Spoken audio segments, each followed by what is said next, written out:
First, goodwill is the portion of the value of a business that is intangible. Let me explain what I mean by that.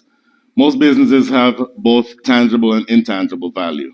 So if you have a business that's worth $5 million, let's say $5.2 million, right? If you look at the balance sheet, there's $400,000 in assets, $200,000 in liabilities. That means that the net asset value, the tangible asset value of the business is $200,000, which means that the remaining value, $5 million, is intangible in nature, if that makes sense. Goodwill itself, which is intangible, is comprised of personal goodwill and enterprise goodwill.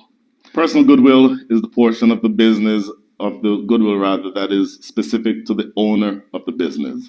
Let's say you have a coffee shop at the corner of 15th and I-35. People come to the coffee shop, A, because it's conveniently located, B, because they like the caramel mocha frappe, whatever it is that they drink.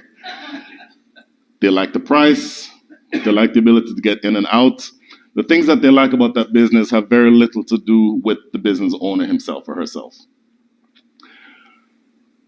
Conversely, if you have a massage therapy shop at the corner of 15th and I-35, they're not coming there because you're conveniently located at 15th and 35. They're coming there specifically because of you, because of what you do, because you have a high physical touch, which is important between you and the client.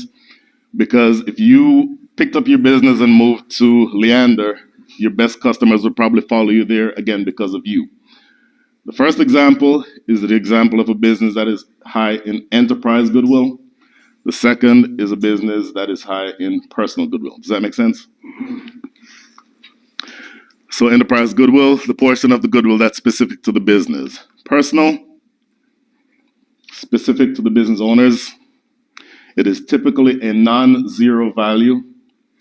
And as you'll find out in the two examples that I'm going to give, its value can, and in most instances, has to be calculated.